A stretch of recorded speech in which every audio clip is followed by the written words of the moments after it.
우리는 오전 시간에 그 예수님의 삶에 대해서 여러 측면으로 하나씩 살펴보고 있습니다. 하나님께서 육체로 오셨다라는 이 사건은 정말 놀랍고 신비스럽고 우리 인간의 이성으로 사실 온전히 이해하기 어려운 그러한 내용입니다. 어떻게 하나님께서 우리와 같은 육체를 입고 이 땅에 오셔서 인간의 삶을 사실 수 있단 말입니까? 그거는 하나님의 사랑의 위대하심을 몸소 실천하신 것이고, 우리가 이제 그 예수님을 믿는다고 하고 또 이야기하지만, 글쎄요, 우리가 하늘나라에 가서나 그 예수님의 사역을 온전히 이해할 수 있지 않을까. 아마 이 땅에서 예수님의 사역을 이해하는 정도는 1000만 분의 1, 억만 분의 1 정도 수준밖에 안 될 거라는 생각이 듭니다. 어쨌든 우리가 성경을 공부하면서 하나님을 더 깊이 알고 또 믿고 또 사랑하고 우리가 할 수 있을 만큼 그렇게 하나님을 따라가고 하나님을 배우고 하나님을 공경하고 하나님께 경배하는 그런 최선의 삶을 살도록 하는 것이 우리에게 너무 마땅하다는 생각이 듭니다. 오늘은 마태복음 4장에서 마귀에게 시험을 받으신 예수님이라는 주제로 말씀 교제를 나누려고 합니다. 마태복음 4장을 한번 펴보겠습니다. 마태복음 4장 1절 2절입니다. 다 함께 읽겠습니다. 시작. 그때 예수님께서 성령의 인도를 받아 마귀에게 시험을 받으러 광야로 들어가사 밤낮으로 40일 동안 금식하시고 그 뒤에 줄이시니라. 예수님은 하나님이시죠. 근데 성육신하신 예수님께서 마귀의 시험을 받았다라는 게 어떤 때는 참 납득이 잘 안 됩니다. 그렇죠?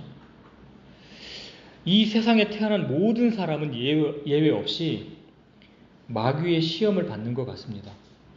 첫사람 아담은 에덴 동산에서 시험을 받았습니다. 아담과 하와는 매우 풍족하고 완전한 환경에서 시험을 받았지만 그 유혹에 넘어지고 말았죠.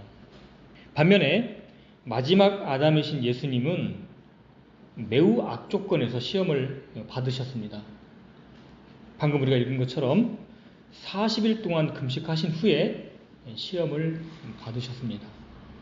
이처럼 첫사람 아담과 마지막 아담께서 시험을 받으셨다면, 마귀에게 시험을 받으셨다면 나머지 사람들도 다 마귀의 시험을 받는다는 이야기입니까? 안 받는다는 이야기입니까? 인류에는 두 머리만 존재하죠. 첫사람 아담, 그리고 마지막 아담이신 예수 그리스도. 그렇다면 모든 사람은 예외 없이 마귀의 시험을 받는 것이 당연하겠죠. 지금 예수님과 아담이 받았던 그 시험의 내용이 조금 달라 보이긴 하지만 본질적으로 세 가지의 시험이라는 것을 우리가 알 수 있습니다. 아담과 하와가 선악을 알게 하는 열매라는, 선악의 열매를 따먹지 말라라는 그 하나님의 말씀에 대해서 마귀가 유혹을 해서 그 열매를 결국 따먹게 되고 말았죠. 그 시험 안에는 세 가지의 미혹의 요소들이 들어 있습니다. 그렇죠? 또 예수님도 세 가지 측면에서 시험을 받으셨습니다. 우리가 이 세상에서 받는 유혹도 큰 범주로 이 세 가지의 범주 안에 다 들어가는 것들이 대부분입니다. 그것이 뭡니까? 육신의 정욕, 안목의 정욕, 이생의 자랑. 이 세 가지의 유혹의 범주에 다 속하는 것들입니다. 우리같이 평범한 사람들은 대부분이 이제 이생의 자랑 이런 거는 조금 관련이 없어 보이고, 육신의 정욕, 그 다음에 안목의 정욕, 이게 거의 한 95% 되는 것 같아요. 그죠? 그런데 예수님께서 왜 마귀에게 시험을 받으셨을까요? 예수님은 불완전하신 분이 아니잖아요. 더군다나 하나님께서 사람으로 오셔서 그 원수요 대적자인 마귀의 시험을 받으셨습니다. 적진 한가운데에 내몰린 거잖아요. 마귀는 정죄의 대상이고 심판의 대상이지, 그는 하나님을 시험할 그런 위치에 있지도 않고 그런 권한도 사실은 없어요. 근데 왜 그렇게 시험을 받으셔야만 했을까요? 또 우리가 자세히 읽어보니까 마태복음 4장 1절에서 마귀에게 시험을 받도록 하기 위해서 누가 이끌고 가셨습니까? 이 부분도 참 이해가 안 돼요. 마귀가 찾아와서 시험을 하는 것도 아니고 성령님께서 마귀의 시험을 받도록 이끌고 가셨다는 겁니다. 혹시 이런 부분에 생각을 해보신 적이 있으신가요? 그것도 하나님께서 천사보다 못한 사람의 몸을 입고 40일 동안 줄이신 다음에 육체가 약해질 대로 약해진 상태에서 마귀의 시험에 던져지신 것입니다. 사실 저는 이 대목을 저의 지혜나 제 생각으로는 온전히 이해하기는 어렵다고 생각이 됩니다. 그러나 몇 가지 성경 전체적인 내용들을 종합해서 몇 가지 도출해낼 수 있는, 이끌어낼 수 있는 그러한 이유들은 있다고 생각이 됩니다. 가장 먼저는 예수님께서 이 땅에 오신 목적을 잘 수행할 수 있는지 합당한 분이심을 밝히 드러내는 것입니다. 그러니까 예수님께서 흠결이 있는 것을 드러내려는 목적이 아니라, 정말 예수님이 넘어지나 안 넘어지나 그거를 보기 위한 것이 아니라, 예수님은 하나님의 뜻을 이루는데 온전히 합당한 분이시다라는 것을 공개적으로 드러내기 위한 것이라는 것이죠. 우리가 전에 공부했듯이 예수님의 몸과 피만 속죄 헌물로 드려주신 것이 아니라 예수님의 혼마저도 헌물로 드려지셨습니다. 그분 안에 어떠한 죄나 도덕적 흠결이 없음을 밝히 드러내셔서 정말로 예수님이야말로 유월절의 어린 양으로서 온 세상의 죄를 담당하실 수 있는 흠결이 없는 하나님의 어린 양이다라는 것을 드러내시려는 것이죠. 두 번째는 주님께서 전능하신 하나님으로서 마귀를 대적하신 것이 아니라, 만약에 전능하신 하나님으로서 마귀를 대적하시고 마귀를 징벌하신다면 한순간에 마귀를 제압하고 영원한 불못에 던질 수 있는 능력이 있으시죠. 그러나 아주 오래전 마귀가 에덴 동산에서 첫사람 아담을 유혹해서 넘어지게 했기 때문에, 그래서 아담이 많은 부분을 잃어버렸기 때문에 아담이 잃어버린 것을, 즉 아담은 사람이었고 사람으로서 미혹당해서 그가 그의 왕국을 마귀에게 빼앗겼습니다. 그리고 그 아담은 하나님의 아들의 자격을 상실했죠. 그래서 그 모든 것들, 아담이 잃어버린 것들을 이제 하나님의 권능이 아니라 사람의 아들로서 되찾을 근거를 마련하기 위한 것입니다. 마귀는 하나님과 직접 전투를 하지 않습니다. 마귀는 한번 전에 완전히 패해서 하늘로부터 쫓겨난 경험이 있기 때문에 그는 하나님과 대적해서 이길 수 없다는 것을 자명하게 알고 있죠. 그래서 마귀는 하나님께서 창조하신 사람을 통해서 하나님을 대적해 왔고 지금도 그렇게 활동하고 있습니다. 그래서 하나님께서 친히 사람으로 오셔서 인자로서 사람의 아들로서 마귀와 싸워서 승리하시려는 것이죠. 첫사람 아담은 모든 것을 갖추고도 실패했지만 예수님은 매우 열악한 환경에서 오직 말씀으로만 승리하셨습니다. 모든 사람들은 한결같이 시험에 실패했지만 예수님께서 사람으로서 승리의 길을 여셔서 이제 예수님을 믿고 예수님을 따르는 자들에게 영원한 승리를 보장해 주기 위해서 사람으로서 승리하셔야 했던 것이죠. 우리가 요한계시록도 자세히 읽어보면 마지막 전투를 하실 때, 마귀와 전투를 하실 때에도 영원하신 하나님의 권능으로 싸우시는 것보다는 십자가에서 보혈을 흘리신 하나님의 어린 양, 곧 사람의 아들의 영광과 권능으로 마귀를 영원히 불못에 가두는 것을 볼 수 있습니다. 이처럼 예수님께서 광야에서 마귀의 시험을 받은 것은 바로 우리 구원받은 성도들을 위해서, 또 구원받게 될 사람들을 위해서 그러한 일들을 해 놓으셨다라는 것을 우리는 성경 전체를 통해서 알 수가 있는 것이죠. 성령님께서 예수님을 마귀의 시험을 받도록 이끄셨는데, 여기서 시험, 템프트, 시험은 부정적인 의미와 긍정적인 의미 두 가지로 모두 사용될 수 있는 단어입니다. 그러니까 부정적인 의미는 뭐냐면, 그러니까 시험을 한다. 시험을 한다라는 이 템프가 다른 의미로 유혹을 하는 거예요. 유혹하는 거예요. 나쁜 일들을 저지르도록, 범죄를 하도록 시험을 한다라는 측면이 있고, 또 긍정적인 측면은 시험이나 실험을 통해서 어떤 대상을 시험하고 실험을 통해서 그 사람이 가지고 있는 본질의 어떠함이 드러나도록 하는 겁니다. 입증하는 거죠. 요한복음 6장 6절에서처럼 시험이나 실험을 통해서 그분이 가지고 있던 속성을 완전히 드러내는 겁니다. 프루브하는 거, 프로브. 성령님은 예수님이 하나님의 일을 완성하시기에 합당한 분이심을 입증하고 드러내려고 하셨다는 말입니다. 반면에 마귀는 그러한 기회를 통해서 예수님을 넘어지도록 유혹한 것이죠. 그러니까 하나님은, 성령님도 하나님이신데, 성령님은 예수님께서 범죄를 하라고 그 시험 속으로 집어넣으신 것이 아니라 예수님이 어떠하신 분인지를 입증하고 드러내려고 그렇게 하셨다는 거예요. 불같은 시련이 우리에게 닥칠 때 우리는 자주 생각을 해야 됩니다. 왜냐하면 방금 예수님께서 광야에서 시험을 받으셨던 것처럼 우리에게도 동일한 사건들이 자주 일어나기 때문에 그렇습니다.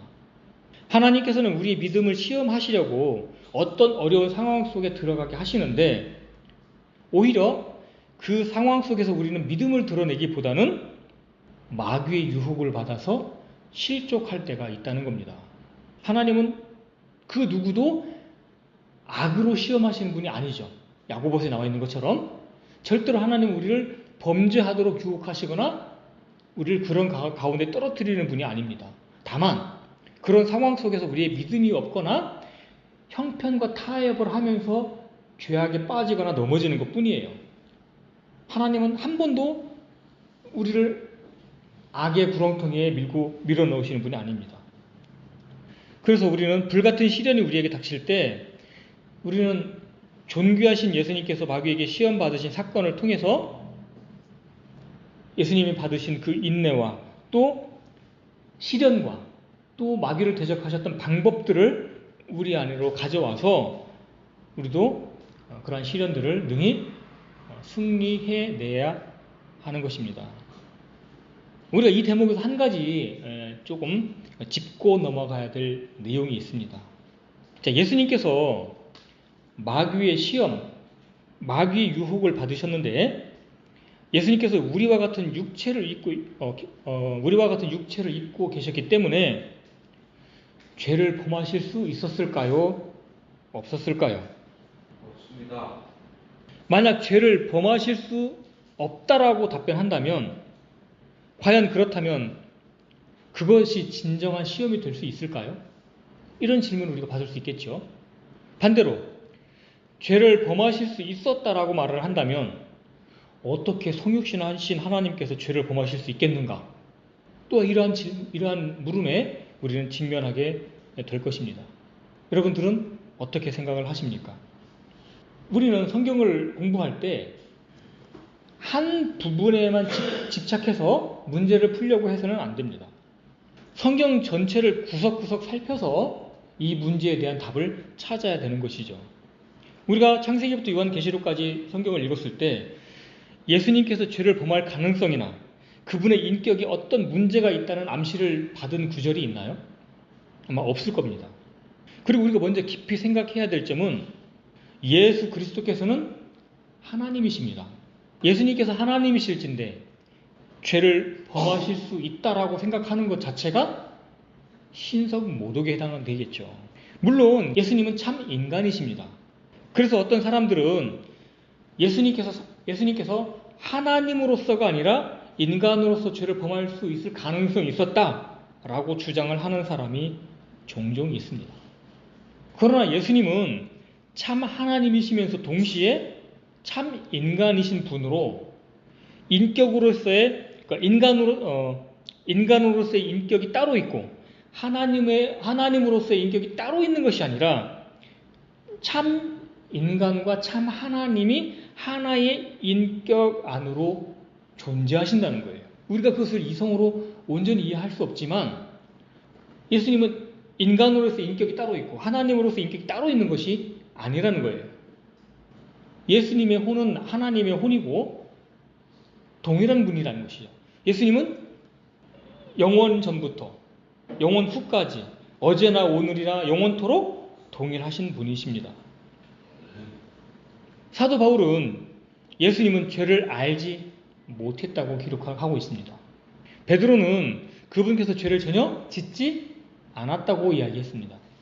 사도 요한에 따르면 그분 안에는 죄가 없다고 기록했습니다. 그분 안에 죄가 없다는 것은 죄성 자체가 없는 것이지요. 요한일서 3장 5절에 그분께서 우리의 죄들을 제거하려고 나타나신 것을 너희가 알거니와 그분 안에는 죄가 없느니라. 예수님께서는 죄 많은 육신의 모양으로 오셨습니다. 그 말 자체가 죄가 있다는 것이 아니라 우리와 같이 혈과 육을 가진 죄 많은 육신의 모양으로 오셨지만 그분 안에는 죄가 없다는 것입니다. 범죄한 우리 인간의 몸과 완전히 같을 수는 없습니다. 우리는 죄 많은 육신을 갖고 있습니다. 죄 많은 육신의 모양이 아니라 우리는 죄 많은 육신을 갖고 있어요. 죄성이 풍부한 그러한 몸을 갖고 있습니다. 예수님께서는 우리의 혈과 육에 참여한 자들이므로 같은 것의 일부를 취하셨지 완전히 같은 것을 취하신 것은 아닙니다. 안타깝게도 마제스티 번역에서는 이 부분을 조금 뒤로 후퇴한 번역을 해버리고 말았어요. 자, 히브리서 2장 14절 한번 보겠습니다. 금정역에서는 번역이 잘 돼 있어요. 히브리서 2장 14절 다 함께 읽겠습니다. 시작. 그런즉 자녀들은 살과 피에 참여한 자들이므로 그분도 마찬가지로 같은 것의 일부를 취하셨으니 이것은 그분께서 죽음을 통해 죽음의 권능을 가진 자 곧 마귀를 멸하시고. 자, 여기 보니까 자녀들은 살과 피에 참여한 자들이므로 그분도 마찬가지로 같은 것의 일부를 취하시고. 그러니까 예수님의 몸은 사람의 몸이시긴 하시지만 죄 많은 우리와 같은 완전히 동일한 그런 육체는 아니라는 것입니다. 그럴 수밖에 없는 것이 예수님은 어떻게 오셨습니까? 아담의 씨로 태어나셨습니까? 성령님으로 잉태하셨습니다. 죄성이 전혀 있을 수가 없는 것이지요. 같은 것의 일부를 취하신 거예요. 영어 표현에 가서도 보면 정확합니다. He also himself likewise took part of the same. 같은 것의 일부, part of the same이라고 되어 있어요. 같은 것을 취하셨다고 하면 약간의 문제가 될 수 있습니다. 그렇게 되면 예수님도 죄성을 가졌다라고 추론이 가능해지기 때문에 그런 거예요. 만약 예수님이 우리의 몸과 같이 완전히 동일한 몸을 가지셨다면 그러면 죄성이 있는 육체를 취하셨다고 추론이 가능한데, 그렇다면 예수님의 몸은 온전한 희생물로 드려질 수가 없는 것입니다. 그리고 그 영어 표현에 가서 보면, 자, 흥정역에서는 죽음의 권능을 가진 자, 곧 마귀를 멸하시고 되어 있어요.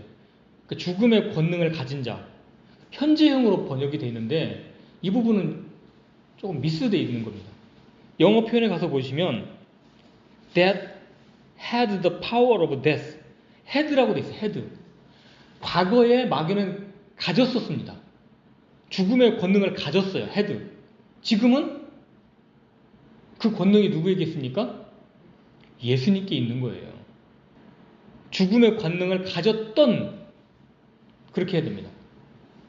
이제 그 지옥의 열쇠를 들고 계신 분이 누구이시냐면 바로 예수님이죠. 예수님께서 승리하셨기 때문에 그 모든 권한을 예수님께서 되찾아 오신 것입니다. 합법적으로 가져오신 것이죠. 예수님의 성육신과 십자가 사역을 통해 마귀가 가졌던 그 죽음의 권능을 깨뜨리셨기 때문에 이제 마귀는 한때 죽음의 권능을 가졌던 자일 뿐입니다. 그 권능이 지금은 예수님께 속해 있습니다.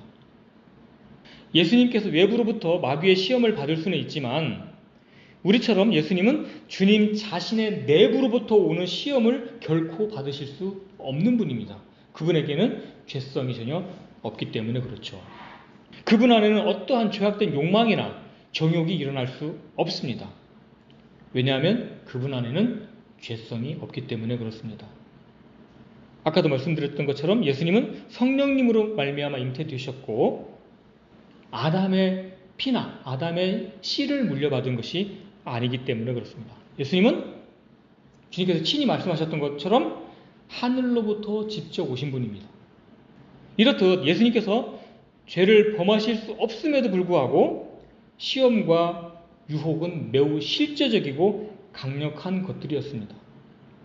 예수님도 40일 동안 줄이셨기 때문에 당장의 배고픔, 허기짐, 그리고 예수님께서는 수많은 착한 일들과 선한 일을 행하시고 표적들을 행하시고 사람들에게 하나님의 왕국, 하늘의 왕국을 선포하셨지만 사람들은 끊임없이 거절하고 멸시하고 주님을 거절했습니다. 그러한 것들에 대한 해결책으로서 마귀가 제시하는 그 왕국을 소유한다면 주님은 그러한 거절과 모멸을 받지 않으셔도 됐기 때문에 상당히 매력적으로 그러한 유혹이 됐을 거라는 것이죠. 어쨌든 예수님께서 죄의 유혹에 직면하는 것은 가능한 일입니다. 대적자 마귀가 그렇게 하니까요. 그러나 마귀의 유혹에 굴복하는 것은 절대로 가능한 일이 아니라는 것입니다. 우리가 요한복음을 통해서 공부했던 것처럼 예수님은 오직 아버지께서 행하신 것을 본 것만 행하실 수 있습니다. 아버지께서 죄를 범하셨다라는 것을 우리는 상상할 수가 없지요. 아버지께서 죄를 범하는 것을 보신 적이 없는데 예수님께서 죄를 범하실 수는 없는 것입니다. 그리고 아버지께서 예수님이 마귀에게 굴복하는 그러한 권위를 허락할 하등의 이유도 없다라는 것은 너무나 자명한 일이지요. 이처럼 성령님께서 마귀에게 시험을 받도록 예수님을 이끄신 것은 예수님께서 죄를 범하실 수 있는 여부를 알아보려고 한 것이 아니라 극심한 악조건 하에서도 예수님은 오직 하나님의 말씀에 순종하는 것 외에는 아무것도 하실 수 없음을 명백히 드러내는 것이 목적이었습니다. 아무리 캄캄한 밤이라 하더라도 아무도 없고 오직 시험하는 자들만 있고 누구의 도움도 구할 수 없는 광야라 하더라도 예수님께서 갖고 계셨던 거룩함, 그분의 선하심, 그분의 복되신 인격의 영광은 밝히 빛나고 있었던 것입니다. 아무리 심한 환경이라 하더라도 그분의 영광의 빛을 가릴 수는 없다는 것입니다. 우리 그리스도인 역시 우리에게 전달해 주신 그 말씀을 통해서 얻은 주님께서 창조하신 그 믿음이 이처럼 언제라도 빛나도록 해야 되는 것입니다. 만약 예수님께서 한 인간으로서 죄를 범할 가능성이 있는 채 하늘에 계신다면 에덴에서의 반역과 같은 죄가 또다시 반복될 가능성이 있다는 것인데 그러한 것은 감히 상상할 수 없는 일입니다. 무슨 말인지 이해되시죠? 만약 어떤 사람들이 주장하는 것처럼 예수님께서 인간의 몸을 입으셨기 때문에 죄를 범할 가능성이 있다. 그 전제가 옳다면, 자, 지금은 예수님도 부활하신 몸을 갖고 있지만 사람의 몸을 갖고 계시잖아요.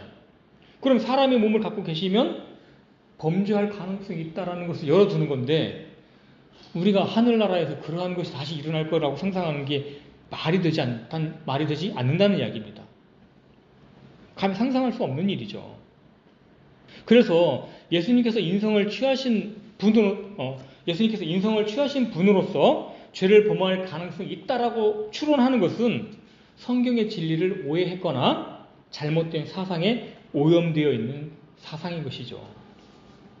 인간에게는 욕심이 있고 욕심이 잉태하여 죄를 짓고 죄가 사망을 가져옵니다.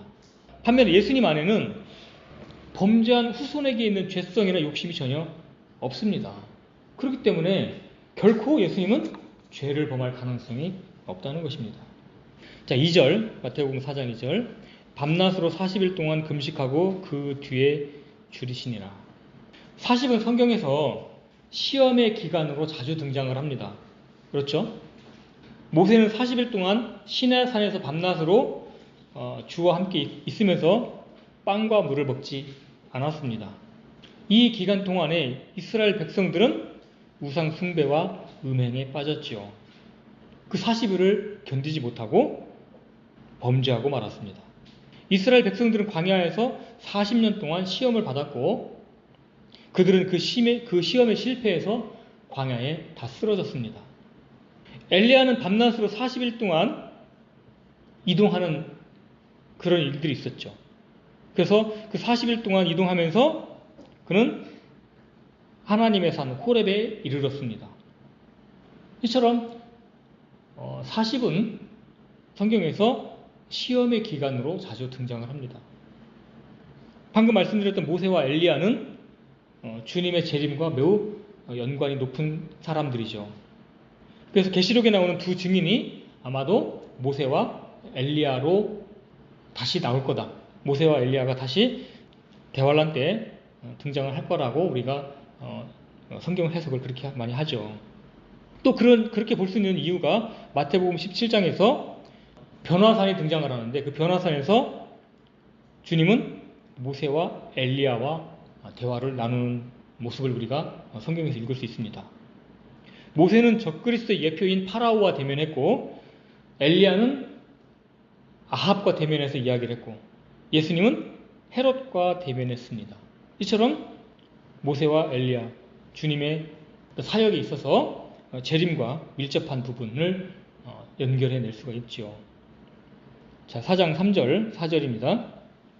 그 시험하는 자가 그분께 나와 이르되 내가 만일 하나님의 아들이거든 명령하여 이 돌들이 빵이 되게 하라 하거늘 그분께서 응답하여 이르시되 기록된 바 사람이 빵으로만 살 것이 아니요 하나님의 입에서 나오는 모든 말씀으로 살 것이라 하였느니라 하시더라.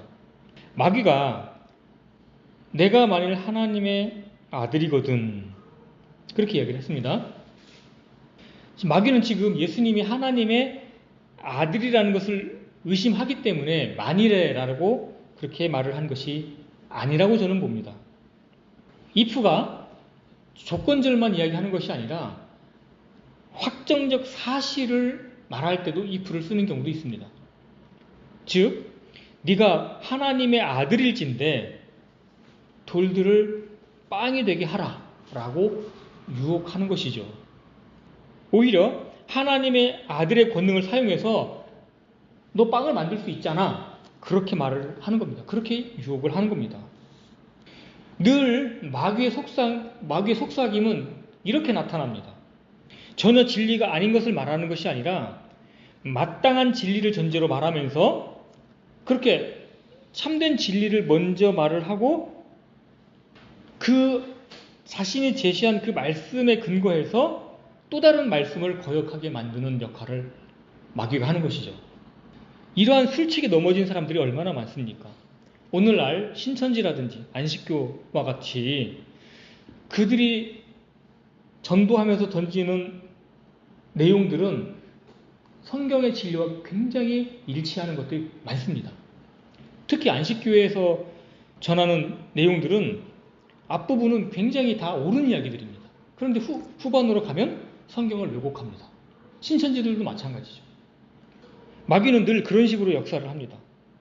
처음에는 보편적으로 받아들일 수 있는 말씀들을 쭉 이야기하다가, 그래서 어느 정도 그 말씀들이 익숙해지면 조금씩 다른 변개된, 잘못 적용된, 잘못 해석하는 말씀들을 가르쳐서 완전히 세뇌되게 만드는 것이죠.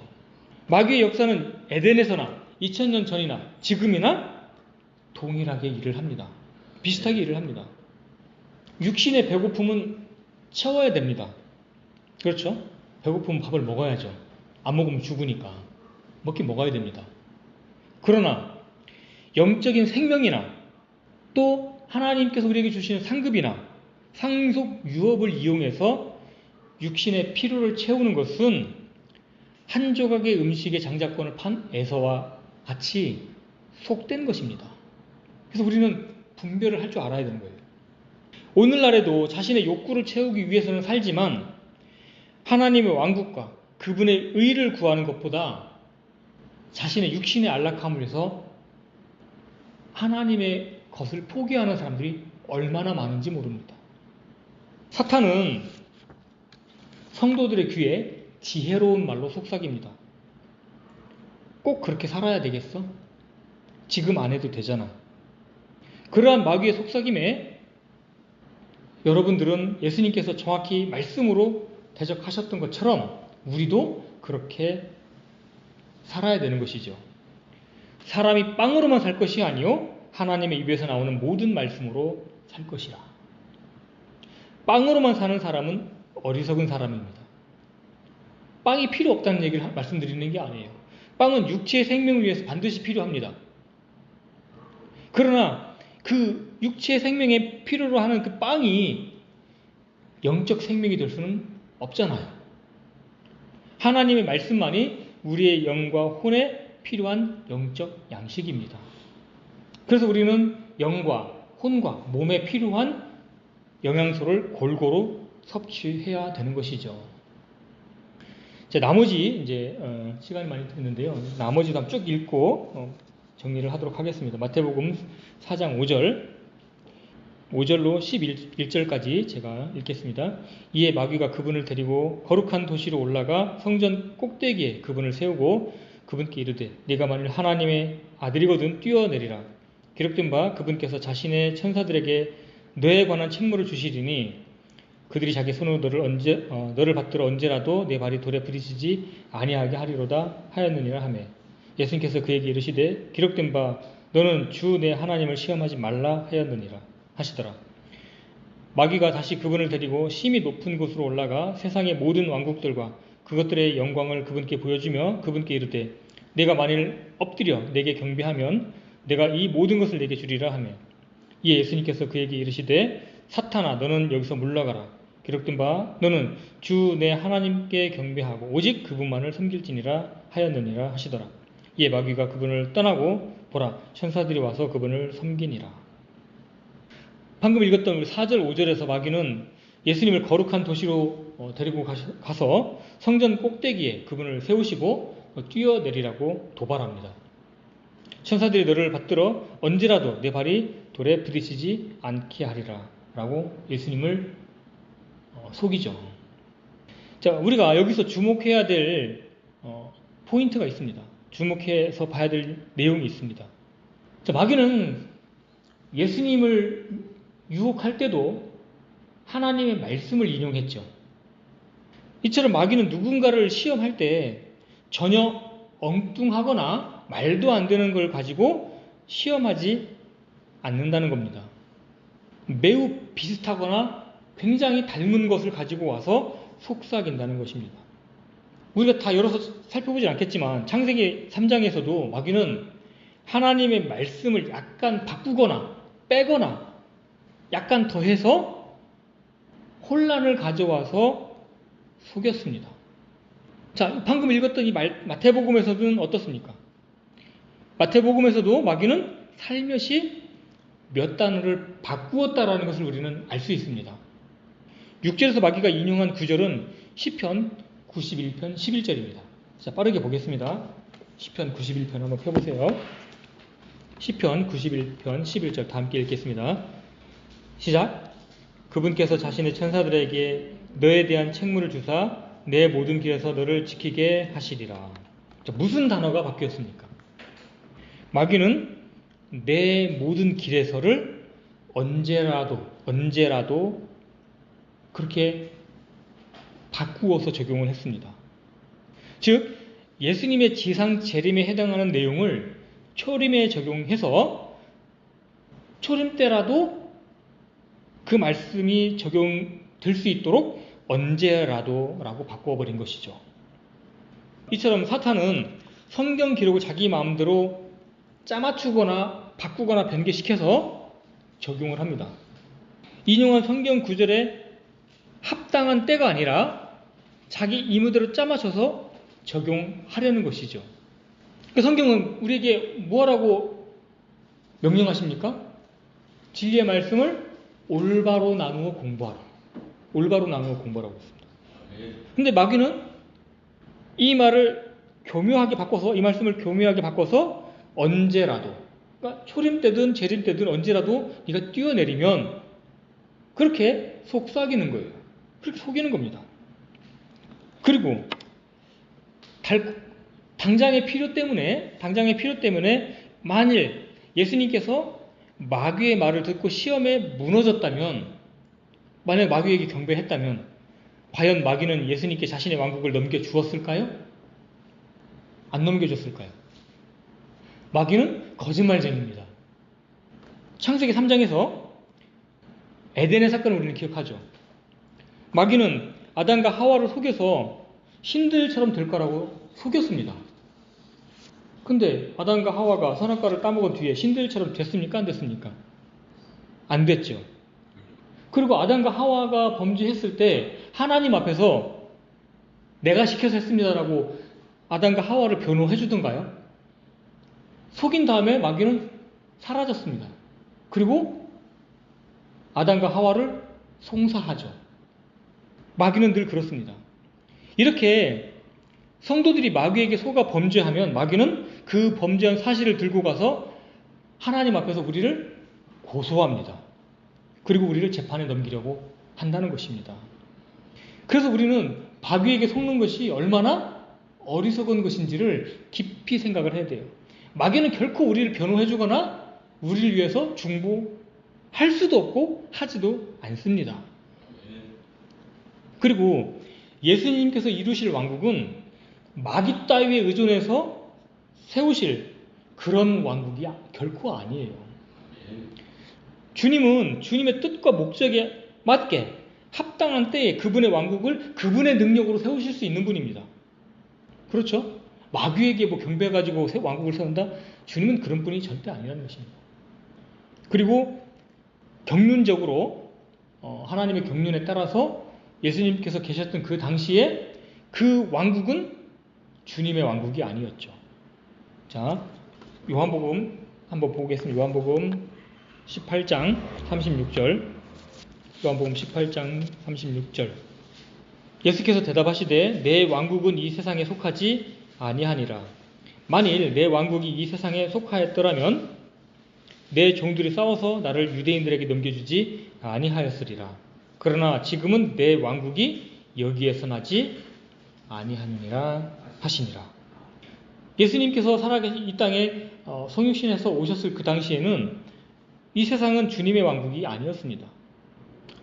그렇죠? 예수님께서 다시 재림하셔서 이 땅에 메시아 왕국을 세우실 텐데 그때는 주님의 권능으로, 주님의 말씀으로 온전히 세우실 때가 있을 겁니다. 자, 또 우리는 이 마태복음 4장에서 예수님께서 마귀를 대적했던, 마귀의 시험에서 싸우셨던 방법을 깊이 생각을 해야 됩니다. 에덴에서 하와도 마귀의 시험을 받을 때 하와도 하나님의 말씀으로 항변하려고 했지만 하와가 가지고 있던 말씀은 능력이 없었습니다. 왜 그랬습니까? 하와는 말씀을 정확하게 안 것이 아니라 매우 흐릿하고 불명확하게 알고 있었기 때문에 그렇습니다. 정확하지 않으니까 마귀의 음성이 속은 거예요. 반면에 예수님은 마귀가 음흉한 목적을 가지고 변기한 말씀과 합당하지 않은 때에 적용하도록 인용하는 그 마귀의 말에 대해서 예수님은 정확한 기록된 말씀으로 대항하셨습니다. 그래서 우리는 이 마태복음을 통해서 마귀의 시험에 대해서 우리는 어떠한 태도를 가져야 될지를 영적 교훈을 배우는 것이죠. 우리가 신앙생활을 하면서 살아가는 동안에 우리는 수많은 마귀의 시험을 받을 것입니다. 그때 우리가 정확한 말씀 그리고 올바르게 나누어 적용하는 그러한 태도를 갖지 않으면 우리는 실족할 수 있다는 것입니다. 그래서 정확한 말씀과 올바르게 나누어서 적용을 해야 된다. 예수님께서는 참으로 사람으로서 매우 열악한 조건에서 마귀의 불화살 공격을 말씀으로 물리치신 우리의 구원의 대장이십니다. 주님께서 친히 그렇게 악조건에서 시험을 받아보셨기 때문에 주님은 우리가 실제적인 고난을 당할 때, 실제적인 시험을 접할 때 우리가 주님께 의지하고 주님께 나아가면 친히 우리를 위로하시고 우리를 그러한 위험으로부터 건져내실 수 있다는 것입니다. 예수님께서 받으신 시험은 방금 우리가 살펴봤던 것처럼 창세기 3장과 또 요한일서 2장과 연결해서 볼 수 있습니다. 창세기 3장에서 먹기에 좋고 이것은 빵을 만들라라는 유혹과 연결됩니다. 그것은 요한일서의 육신의 정욕이라는 그러한 유혹과 연결되는 것이죠. 성전 꼭대기에서 뛰어내리라는 유혹은 창세기 3장에서 지혜롭게 할 만큼 탐스러운 것에 해당이 됩니다. 이것은 이생의 자랑, 요한일서 2장에 나오는 이생의 자랑과 연결됩니다. 예수님께서 받으신 왕국에 대한 시험, 마귀로부터 왕국을 넘겨주겠다, 마귀 왕국을 넘겨주겠다라고 하는 그 유혹은 창세기 3장에서 눈으로 보기에 아름다우며에 해당되고 이것은 안목의 적용할 수 있습니다. 물론 교리적으로 이것을 1대1로 정확하게 매칭된다라고 무리하게 말할 필요는 없을 것입니다. 다만 우리는 이것을 영적인 적용을 통해서 이 세 가지의 유형이 모든 사람들이 겪는 시험의 종류와 같다고 우리는 볼 수 있는 것이죠. 그래서 예수님께서는 사람이 겪는 모든 유형의 시험을 친히 경험하셨기 때문에 사람이 겪는 모든 유형을 다 맛보셨다고 우리는 말할 수 있다는 것입니다. 그래서 친히 시험을 받아서 고난을 당하셨기 때문에 시험 받는 자들을 능히 구조하실 수 있는 분이 바로 예수님이십니다. 우리가 앞에서도 잠깐 언급했지만 시험을 받거나 유혹을 받는 것 자체는 죄가 될 수 없습니다. 그러나 유혹에 굴복하는 것은 죄입니다. 그렇죠? 만약에 유혹을 받는 것이 죄라고 한다면 예수님도 마귀의 시험을 받으셨는데 죄가 될 수 없잖아요. 자, 예수님께서 이렇게 말씀으로 마귀를 대적해서 승리하셨습니다. 마귀는 모든 시험을 마치고 주님을 떠났습니다. 마귀가 모든 시험을 다 한 다음에 예수님을 떠났습니다. 근데 영원히 떠났습니까? 자, 마태복음에서는 그냥 떠났다고 표현되어 있는데 누가복음 4장으로 한번 가서 보십시오. 누가복음 4장 13절. 누가복음 4장 13절. 마귀가 모든 시험을 마치고 한동안 그분을 떠나니라. 잠깐 떠나 있는 겁니다. 잠깐. 이후에도 예수님에 대한 마귀의 공격은 다양했습니다. 특히 사람들을 통해서 끊임없이 예수님을 공격했죠. 이것을 통해서 마귀는 분명히 예수님께서 하나님의 아들이시고 그분은 온전한 능력을 갖고 있다는 것을 알고 있음에도 불구하고 끊임없이 공격을 했습니다. 그렇다면 그렇게 예수님을 향한 공격이 집요했다면 우리를 향한 공격은 얼마나 더 맹렬하겠습니까? 그래서 우리는 마귀의 공격이 결코 끝나지 않는다. 우리가 이 육체의 몸을 벗기 전까지는 마귀의 공격이 한순간도 떠나지 않는다라는 것을 기억을 해야 됩니다. 그래서 오늘은 예수님께서 마태복음 4장에서 마귀의 시험을 받은 그 사건을 통해서 이런저런 면들을 살펴보았습니다.